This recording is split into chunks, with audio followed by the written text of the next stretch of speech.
Hi, my name's Keziah, and this year my parents beat me, with a champagne bottle, at my brother's birthday, because I wouldn't hand over the deed to my $450,000 condo. But that wasn't the worst part. They'd already erased me from our family photos. They tried to sell my home without telling me, and when I fought back, they made a video calling me the traitor. I never thought justice would look like an empty house, or a folded napkin left behind. But maybe that's what happens when silence speaks louder than loyalty. Before we begin, what time is it where you are? And have you ever had to choose peace over people who share your blood? Tell me below, because this story doesn't end the way you think. It was a warm Sunday evening in San Antonio, the kind where twilight stretches long and golden across driveways and blooming oleanders. I pulled up to my parents' house just as the valet opened the driver's door. My Toyota sedan, scrubbed clean inside and out, looked wildly out of place next to the BMWs and Teslas lining the cul-de-sac. I stepped out, brushing off invisible dust from my simple navy dress. No designer label, no statement jewelry, just clean lines and a tiny pearl stud I'd had since college. I clutched a neatly wrapped box, a monogrammed pen set for Lazaro, and walked toward the front porch where laughter spilled out like champagne. The house had been transformed. String lights zigzagged across the yard, live jazz hummed in the background, and the aroma of cedar-planked salmon wafted through the air. My brother Lazaro, the oldest and brightest star in the Reynolds galaxy, was turning 40. The celebration was bigger than most weddings I'd been to.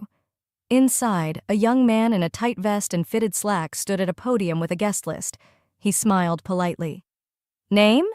Keziah Reynolds, I said, adjusting the gift bag in my hand. He scanned the sheet, then paused. His finger trailed down a column. You're listed as +1 under the Reynolds family block. I blinked. Sorry, what? He turned the paper around, showing me. There it was, a carefully printed chart. Reynolds family, followed by individual names, Lazaro, Delora, Orville, Thessaly, even cousin Maxine and her 3 kids. Then, at the bottom, in smaller font, +1 guest of family. I forced a smile. Guess I'm the lucky +1. He looked unsure. Would you like a different tag? I can handwrite it. It's fine, I said quickly. Really? I pinned the generic guest badge onto my dress right over my heart. It pulled slightly at the fabric. I moved through the house, nodding hellos, ignored just enough to remember I was out of orbit here. The ballroom doors were wide open. Crystal chandeliers dangled overhead like floating planets, casting diamonds of light across tables covered in silk. I scanned the place cards. My seat was near the back, table 18.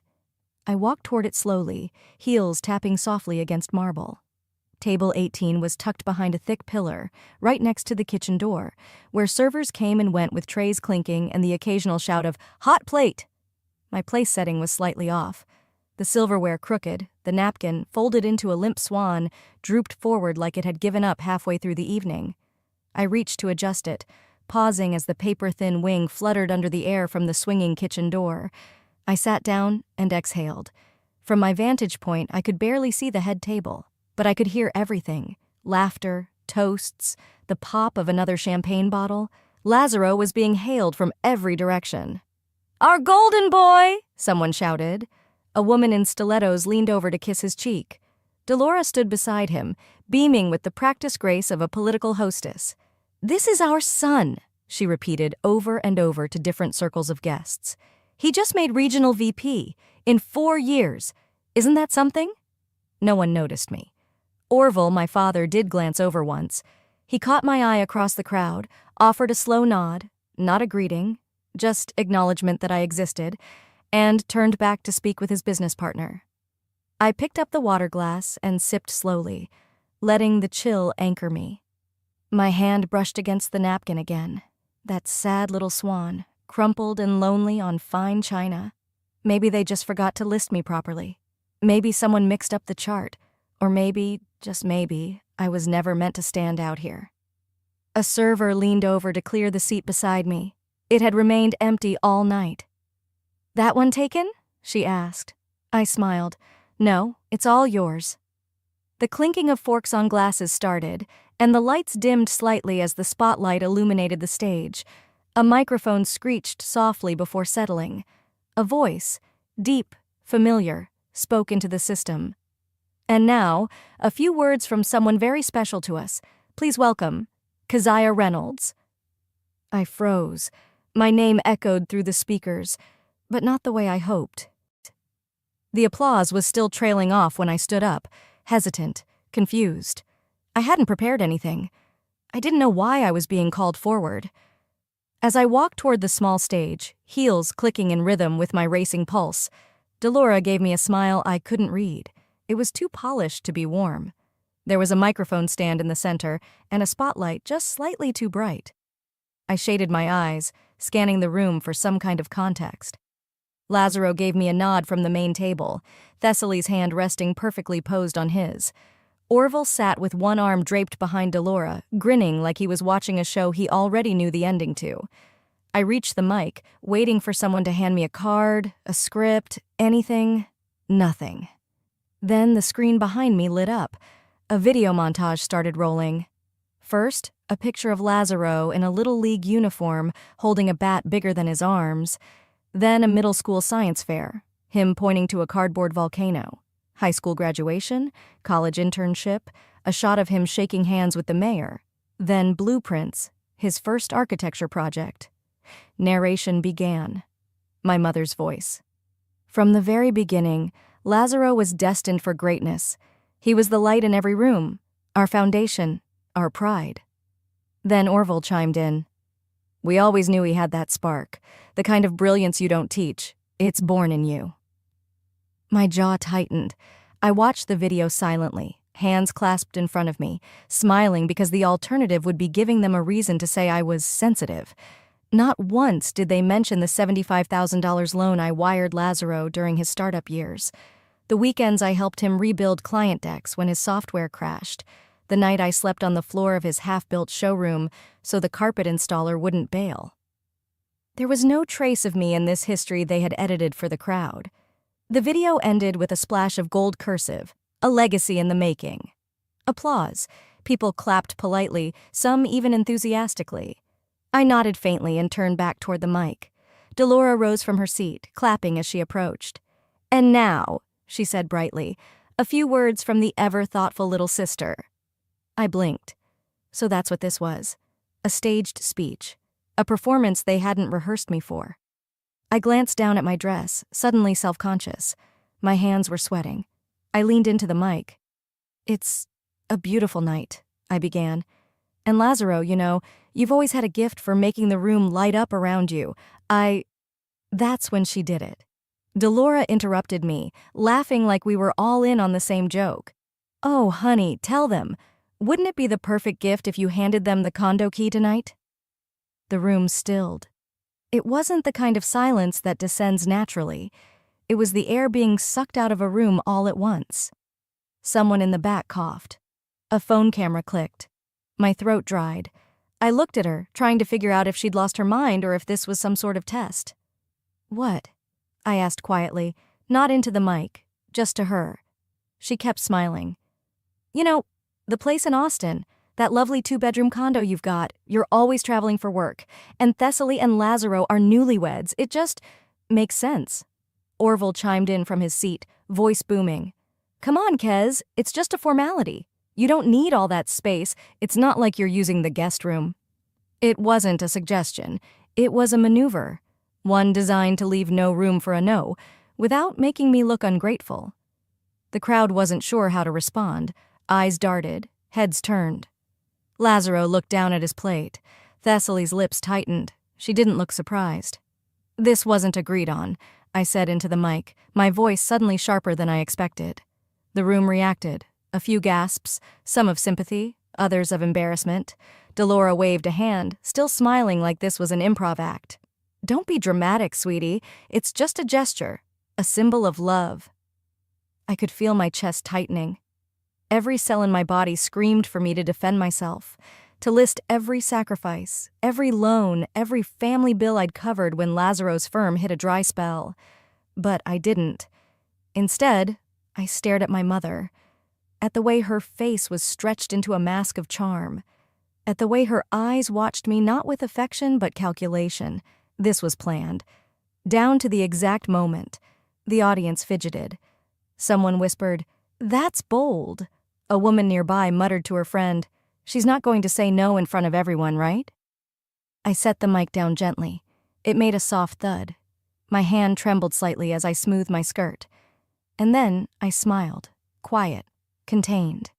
The kind of smile that says, "I see you, and I will remember everything." I stepped off the stage, not knowing that the worst was still waiting behind the dessert table. I hadn't made it 3 steps off the stage when I spotted Orville waiting by the dessert table, arms stiff at his sides, his jaw tight. He wasn't looking at the cake or the guests. He was staring at me, and that was never a good sign. Delora stood just behind him, a champagne flute in hand, whispering something under her breath. From her expression, it wasn't concern. It was disgust. "She just embarrassed us," she muttered to him, thinking I wouldn't hear. Or maybe hoping I would. I slowed, not because I was afraid, but because something in the air told me I was about to be cornered. I scanned for a safe face. Thessaly? She looked away. Lazaro? He was sipping something dark and pretending I didn't exist. The white marble floor beneath my heels was pristine. The kind of polished that makes your own reflection feel like a stranger. Orville stepped forward and grabbed the neck of the champagne bottle on the table. I assumed he was reaching for a refill until he turned fast and without a word swung it sideways. The base caught me just above my temple, a crack, then white. Not a full blackout, more like a camera flash that never turned off. I staggered, vision swimming. There was a pressure, a warmth crawling down the side of my face, and then gasps.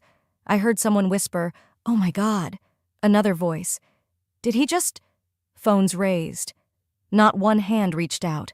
Blood hit the marble like red ink on snow. "You ungrateful brat!" Delora spat, not even lowering her voice. "We brought you into our home, gave you everything."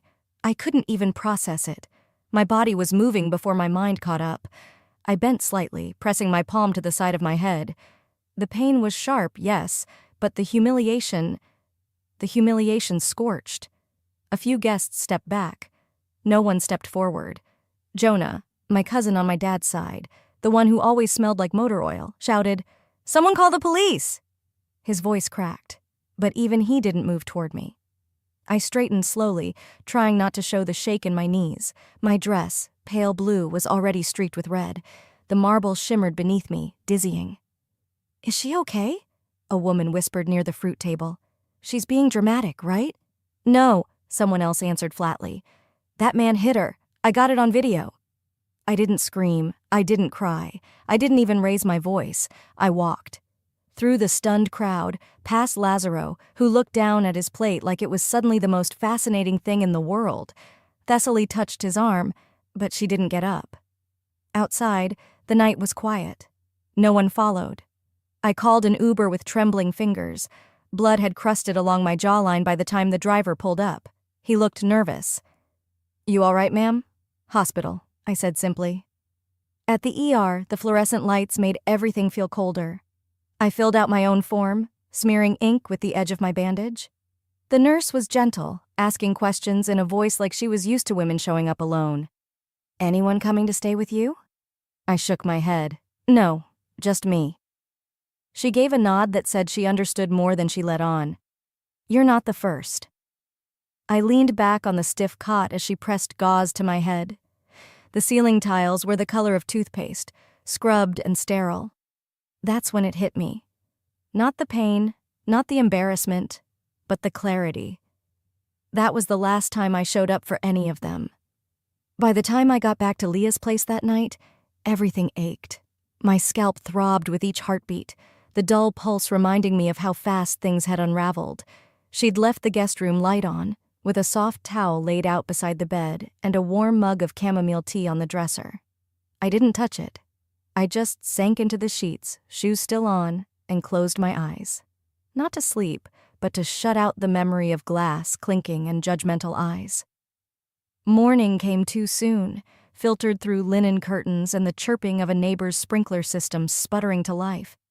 I blinked at the unfamiliar ceiling, momentarily forgetting where I was. Then my head gave a sharp throb, and everything came rushing back. I reached for my phone. Dozens of notifications lit up the screen. None were from family, not even Lazaro, not even to pretend concern. There were messages from old coworkers who had seen a clip online. Yes, someone had uploaded the moment. A shaky recording, a gasp from the crowd, my body stumbling sideways with red blossoming at my temple. I pressed delete, again and again. But my hands kept shaking.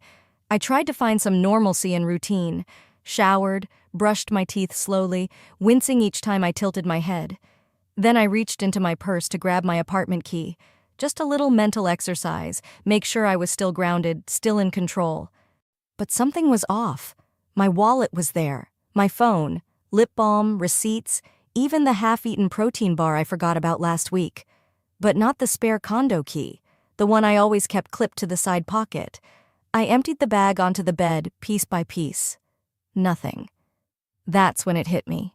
A week ago, after a family dinner in Westlake, Orville had scooped up my bag by mistake, or so he said. Thought it was your mother's, he'd shrugged as he handed it back with a sheepish grin. I hadn't thought twice about it, until now. The vibration of an incoming call startled me. Unknown number. I answered, more out of instinct than curiosity. Hi, Miss Keziah. This is Jeanette from HomeQuest Realty. Just confirming our 2 p.m. appointment for the walkthrough today at your condo. We'll meet at the entrance unless you'd prefer to use the lockbox. My stomach dropped. I didn't schedule anything, I said, my voice hoarse. Oh? Jeanette sounded confused, flipping through something on her end. It's scheduled under your name. A Mr. Orville Sullivan was listed as the cosigner, but the listing account was under your property title. I couldn't breathe. I never listed my condo. There was a pause.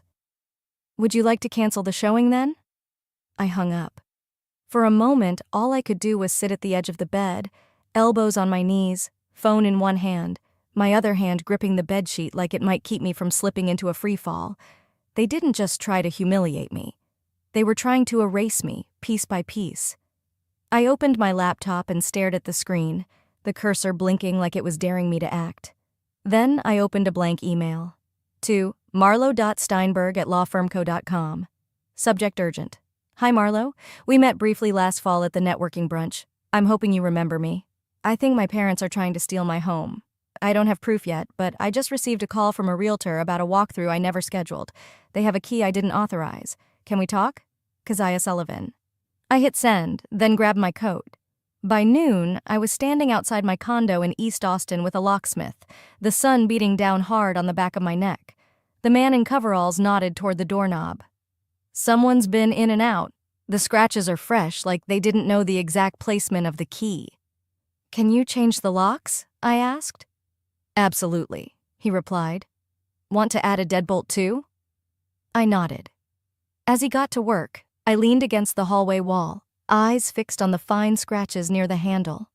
Not a break-in, no signs of brute force, just access, familiar, casual access, the kind that made your skin crawl. I didn't sleep much that night. The locksmith had left around 8, and I sat on the couch in silence, the scent of metal and lubricant still lingering in the air. I reheated leftover soup, barely touched it, then tossed and turned for hours. When morning finally came, my phone buzzed softly on the counter beside my keys. A new email from Delora Sullivan. Subject, Let's talk, Keziah. We love you. This has gone far enough. Please come by the house this afternoon. No guests, just us. Let's fix this. Mom. I stared at it longer than I should have. It wasn't rage that bubbled up. It was something quieter, warmer even, a sliver of that desperate hope I hadn't fully killed off yet, that maybe, just maybe, they wanted to talk, like family. By 2:15, I was pulling into their driveway. The front lawn looked as it always did, meticulous, with solar lights lining the flower beds and a porch swing that hadn't creaked in years.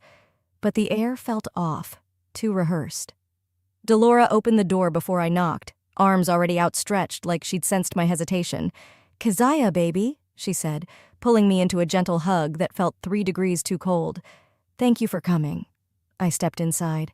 The living room had been staged. That's the only word for it. Fresh orchids on the coffee table, lemon tea set out with my favorite shortbread cookies, framed photos I hadn't seen in years, me and Lazaro at the lake when we were kids, that blurry one of me at my high school debate finals. Even the lighting was perfect, soft, inviting. Lazaro sat on the armrest of the couch, hands folded, lips pressed in a straight line. He looked up but didn't speak. Thessaly wasn't there. "Just us," Delora said again, gesturing to the plush chair I used to sit in when we opened Christmas presents. "We wanted to make things right." I didn't sit. Orville emerged from the hallway carrying a manila envelope. He gave me a look I couldn't read, somewhere between calm and smug. "We've been thinking," he said, "about how to keep things fair and clear. We don't want more misunderstandings, so we drafted something." He offered the envelope like it was a peace offering. "What is it?" I asked, though a part of me already knew. "Just something to help define family boundaries," he replied smoothly. "You know, so no one gets hurt again." I opened it slowly. The paper inside was thick, formal, legal. The words "deed transfer agreement" glared back at me in bold. The rest was cloaked in neutral phrasing: asset clarification, internal arrangement, mutual understanding. My chest tightened. I flipped to the signature line. "You're asking me to sign away the condo." Delora smiled, folding her hands in her lap. "It's just paperwork, sweetheart. A formality. You don't even need all that space alone." "You're not even reading it," Orville added. "Don't you trust us?" The room suddenly felt smaller, the air denser. I closed the folder carefully and set it back on the coffee table, just to the left of the tea tray. "You set this up like a reconciliation," I said, my voice quiet but steady. "The flowers, the cookies, the old photos, like you were inviting me home." Delora tilted her head. "We are." "No," I said. "You're inviting me to hand over the last piece of myself you don't already control." Orville's mouth twitched. "That's not what this is." I took a slow step back, surveying the room one more time. This wasn't peace. This was theater. I turned to the door. "I'm not signing anything," I said. "Not now. Not ever. This is theft with orchids on the side." Lazaro finally spoke. "It's just property, Keziah." I looked over my shoulder at him. "It's not about property.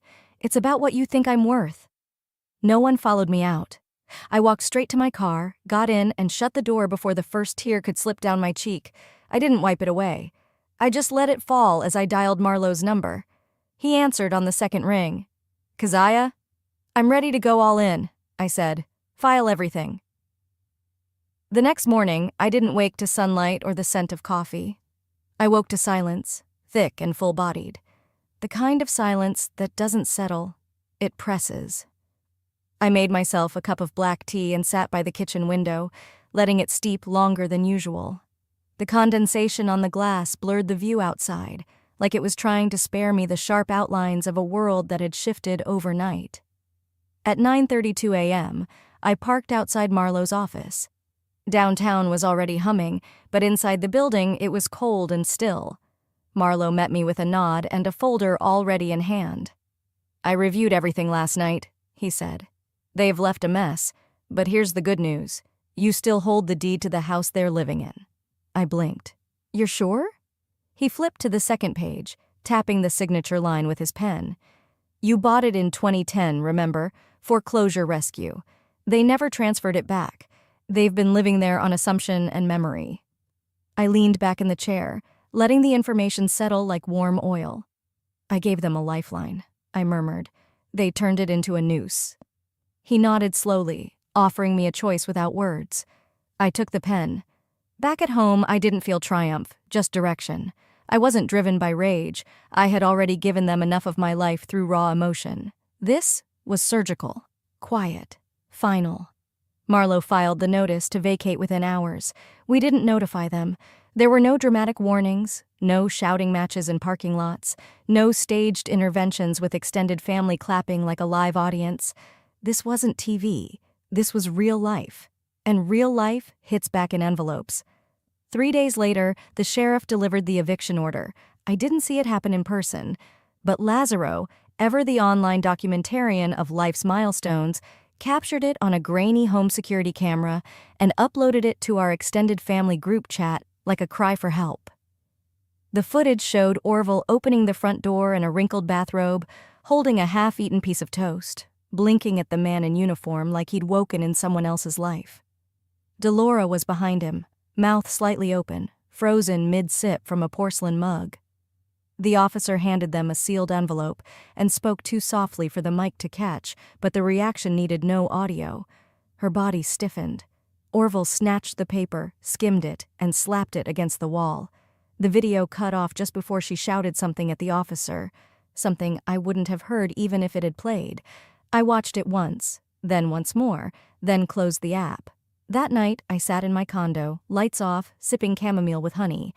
My phone face down, the screen black. No music, no Netflix, just quiet. The world outside continued moving.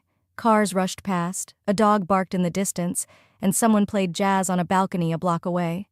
But inside, time felt still. I didn't cry. I didn't pace. I didn't toast the air. I just sat there and breathed. Sometimes justice doesn't look like standing over someone. Sometimes it looks like choosing not to stand next to them ever again. My phone buzzed once. I almost ignored it. Then I turned it over. A message from Thessaly, only one line. "They've done worse than you know." Thessaly's message stared back at me from the dim screen, glowing like a confession under a spotlight. I tapped the image attached. A dusty family photo album, its leather binding fraying at the edges. She had taken a picture of it spread open across her lap. Page after page, and not a single photo of me. No childhood birthdays, no graduation, not even one of those awkward Christmas snapshots with the ugly sweaters Mom insisted on. It was like someone had surgically removed me from the timeline. Her text followed seconds later. "They've been erasing you for years, even from memory." I blinked. Once, twice, then whispered out loud to no one, "So I wasn't just imagining it." And somehow that quiet validation struck harder than all the blows before. I didn't respond right away. I just sat there staring at the image, letting the cold truth sink into the soft tissue of memory. I wasn't just overlooked. I was deliberately erased, rewritten out of my own family's narrative. I finally typed, "Thank you for showing me what I always felt but couldn't prove." The next morning, I woke up with a strange stillness, the kind you feel right before a storm. Not outside, but within. I didn't know why I checked social media. Maybe I already sensed the next hit coming. Delora had posted a video. At first, I didn't even recognize the voice in it. But it was mine. A clipped version of my toast at Lazaro's party. Not the whole speech, just the part where my voice cracked, where I said, "This wasn't agreed on."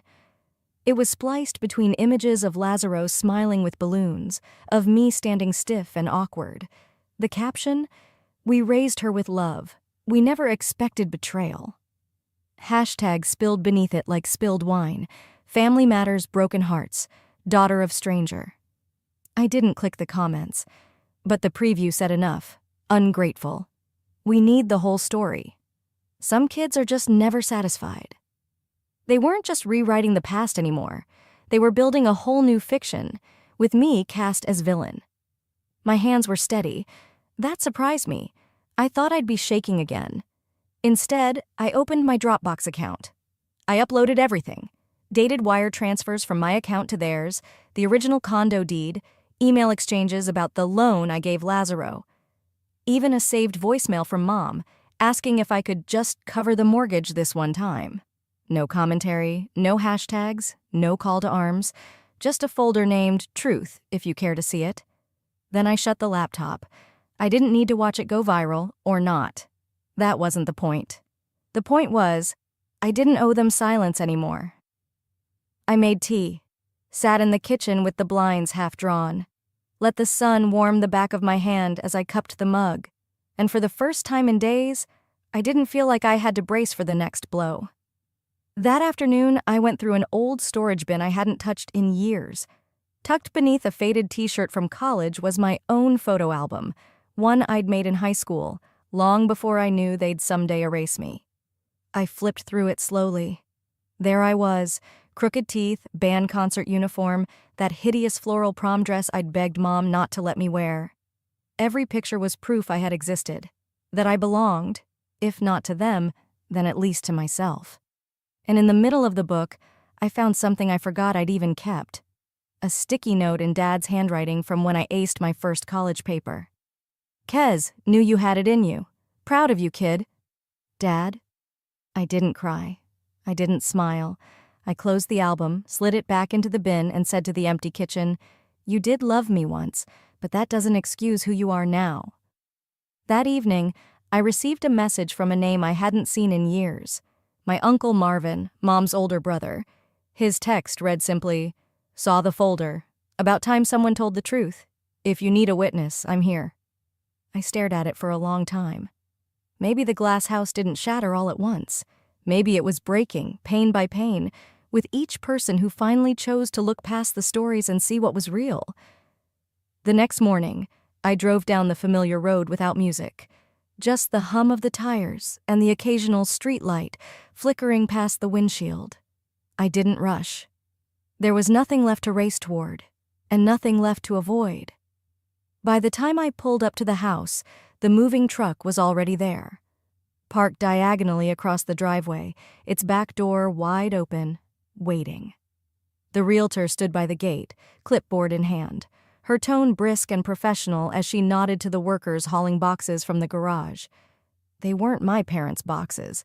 Those had been taken or abandoned days ago when the eviction order was served. What remained were leftovers, objects stripped of meaning. I stepped out of my car and shut the door gently. I didn't need force anymore. That part of me had quieted. As I approached the front steps, the air felt heavier than it should have. The weight of a place that once held laughter and casserole pans, Sunday crossword puzzles, and back-to-school photos taped to the fridge. Now it held only the echo of absence. Inside, the walls were bare. No photos, no paintings, not even the dust left behind by picture frames. The light filtering through the blinds landed flat against the empty floor like it was too tired to glow. I walked through slowly. No tour needed. I knew every inch. The scratch on the kitchen cabinet Dad had sworn he'd fix. The corner of the living room where I used to build forts out of pillows. The chipped tile in the hallway bathroom Mom blamed on contractor error. But I knew Lazaro had dropped a hairdryer. It was all still here. And yet it wasn't. Then I saw it. On the kitchen counter. A letter with my name on it. It wasn't handwritten. Just my name printed in a stiff, indifferent font, like a utility bill or a jury summons. I opened it with a flat palm, not expecting kindness. I wasn't wrong. This was never your home anyway. That was it. No signature, no attempt at apology. Just a parting shot on a piece of standard printer paper. I folded it once, then again, and tucked it into my coat pocket without reading it a second time. I didn't flinch. As I turned to leave, something made me pause at the hallway cabinet. A small wooden door, the kind no one ever really used, tucked beneath the stairs. I hesitated, then opened it. A single shoebox sat inside, unmarked, covered in a fine layer of dust. I brought it to the kitchen island and lifted the lid slowly. Inside was a photograph. I was 8, hair in uneven pigtails, missing a front tooth, holding a science trophy taller than my arms could wrap around. I'd forgotten about that day.